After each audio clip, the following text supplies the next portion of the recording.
मौलाना ईसा बंदे इलाही नक्शबंदी के बयानात सुनने के लिए अभी सब्सक्राइब करें ईसा बंदे इलाही ऑफिशियल। इस खूबसूरती को यानी अपने अंदर इख्तलाफ हो, उसके अंदर अतदाल भी हो, इस खूबसूरती को लाने के लिए वो कौन सी बुनियादी चीज़ है? आपने रात की मजलिस में माशाअल्लाह बहुत अच्छी तरफ इशारा किया कि आज का वक्त ऐसा है, यानी ज़माना ऐसा है कि इंसान दूसरों को देख रहा है और यही बुनियादी वो ख़ता है कि इंसान अपनी ज़ात से गाफिल है। और गाफिल होने में वो इख्तलाफ तो इख्तलाफ के तौर पर शुरू हुआ था, लेकिन इख्तलाफ बराए इख्तलाफ नहीं, ज़ातियात तक चले जाना है।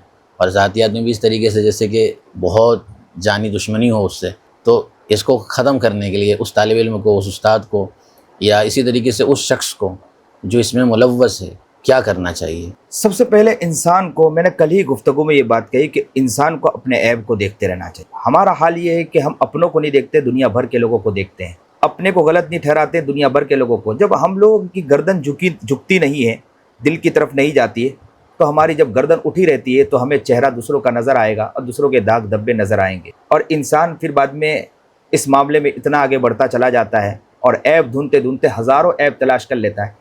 इसीलिए अफलातून से, मैंने कल ही ये बात बताई कि अफलातून से किसी ने पूछा कि सबसे बड़ा मर्ज़ कौन सा है, तो बताया कि सबसे बड़ा मर्ज़ वो है, सबसे बड़ी बीमारी वो है कि इंसान अपनी बीमारी को बीमारी ही ना समझे। हाल ये हो चुका है कि हमारे अंदर हज़ारों ऐब है, लेकिन हमने अपने ऐब को ऐब ही नहीं समझा, अपनी बीमारी को बीमारी नहीं समझा और हज़ारों के ऐब ढूंढते फिर रहे हैं, हज़ारों की बीमारियां तलाश करते फिर रहे हैं। किसी को काफिर बना रहे हैं, किसी को फासिक को फाजिर बना रहे हैं, किसी को क्या बना रहे हैं, किसी को क्या बना रहे हैं, हज़ारों की तलाश करते फिर रहे हैं। अपने अंदर भी झांकने की कोशिश करें, अपने अंदर भी चीज़ों को तलाश करने की कोशिश करें। इंसान जब अपने अंदर देखने की कोशिश करेगा तो दुनिया भर के अंदर वो इंसान इस तरह जज्बात में नहीं आएगा, बहुत कुछ कर सकता है। तो सबसे पहली बात तो ये है कि इंसान अपनी, अब अब तो मिजाज ये बन चुका है, जब अपना नहीं देखेगा तो दूसरों की टोपी सीधा करता फिरेगा, दूसरों की कुर्ता पजामा सीधा करता फिरेगा। ये क्यों कर रहा है? इसीलिए कर रहा है कि वो अपने अंदर नहीं देख रहा है। अगर वो अपने अंदर देखेगा तो इंशाअल्लाह बहुत बड़ा माहौल बदल सकता है, मंजरनामा बदल सकता है और मिजाज भी लोगों का बदल सकता है। और इसके लिए सबसे अच्छा तरीका तो ये है कि उसे चाहिए कि अपने मशाइख से मजबूत रिश्ता, और कौन शेख? वो शेख जो कामिल शेख हो, जिनके अंदर अल्लाह ताला ने बड़ी सलाहियत दी हो और वो नब्ज़, इसीलिए किताबों में लिखा, हदीस पाक में फ़क़ीह उलमा का तज़किरा किया। फ़क़ीह आलिम वो फ़िक़ा नहीं, फ़िक़ा के अंदर जिसको महारत है। फ़क़ीह यानी जिसके अंदर समझदारी हो, वह हालात को समझता हो, दूर रस हो, और उसका मिजाज जो है हालात के ऊपर, ज़हनियत हर एतबार से उसका खुला हो और हर एतबार से वो काम कर सकता हो, उसकी सोच बुलंद हो। ऐसे अफराद के पास अगर वो जुड़ता है तो उसको अच्छा मशवरा दे सकता है, वो जज्बात उसके बदल सकता है, वो इख्तलाफात में उसको समझा सकता है, सही माने में लेकर चल सकता है, उसे बताएगा कि उसके अंदर कितने चोर हैं, हम दूसरों के अंदर। मुझे एक वाक़या अचानक याद आ गया कि हज़रत मौलाना खलीलुर रहमान सज्जाद नौमानी दामत बरक़ाह, आप चरी में पढ़ते थे, आपको मालूम होगा कि मैं पहली सफ़ में नमाज़ पढ़ता था, पहली सफ़ से मैं हटता नहीं था। मिजाज था कि पहली सफ़ से, तलबा ये समझे कि जैसे आजकल के मदरसे के अंदर मिजाज है कि उस्ताद लोग जब नए नए आते हैं तो 2-3 महीना पहली सफ़ में पढ़ते हैं, फिर इसके बाद धीरे धीरे पीछे हो जाते हैं। मैं 2 साल 3 साल तक के माशाल्लाह पहली ही सफ़ में रहा, तो तलबा कहने लगे कि हम भी सोच रहे थे कि 2-3 महीना आप आगे रहेंगे फिर पीछे आ जाएंगे। लेकिन देखो, तलबा हर चीज़ देखते हैं, ये भी एक बात है। तलबा क्या, अवाम भी देखती है, अवाम भी उलमा की हर हरकत को देखती है।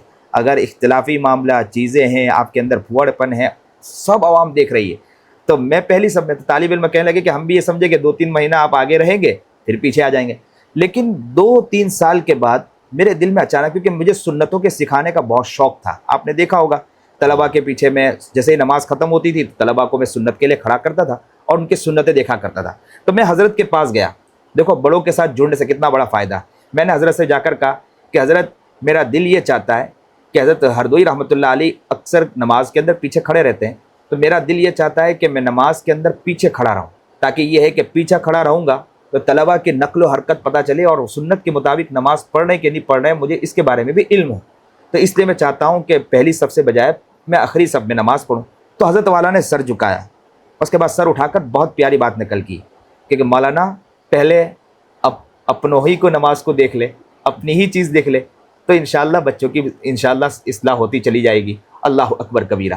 तो ये मिजाज कि हम पहले अपनों की देखने की कोशिश करें, हम लोग अपने के नहीं देख रहे हैं, اپنی ٹوپی سیدھی نہیں کر رہے، دوسروں کی ٹوپی سیدھی کر رہے ہیں، اپنا کرتا سیدھا نہیں کر رہے ہیں، دوسروں کا کرتا سیدھا کر رہے ہیں، اپنا پاجامہ صحیح نہیں کر رہے ہیں، دوسروں کا. یعنی ہماری زندگی کا عجب مزاج بن چکا ہے کہ ہمارے اندر ہزار پھوڑ پن، ہمارے اندر ہزار غفلت، ہمارے گھر کا ماحول خراب، ہمارے گھر کے اندر عجیب مزاج، ہماری زندگی کے اندر عجیب مزاج، ہماری تنہائی بالکل گندی، لیکن سب کے لیے کامنٹ ہے ہمارے. جب یہ حال ہوگا تو اس سے بڑے مسائل پیدا ہوں گے. اسی لیے کل یہ عاجز نے ایک لفظ نقل کیا کہ مصلح بننے سے پہلے صالح بننے. صحیح. امام حنیفہ رحمۃ اللہ علیہ کے پاس وہ عورت آئی، حضرت نے یہی کہا کہ 2 مہینے کے بعد لاؤ، اور پھر کہا گڑ مت کھانا.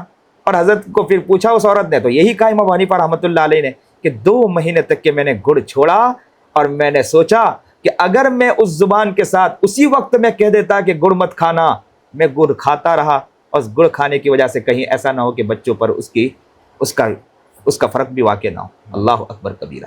تو یہ مزاج ہمارے اندر ہو تو انشاءاللہ بہت کام ہو سکتا ہے کہ ہم اپنوں کے اندر دیکھنے کی کوشش کریں. ہزاروں خرابی ہمارے اندر ہے.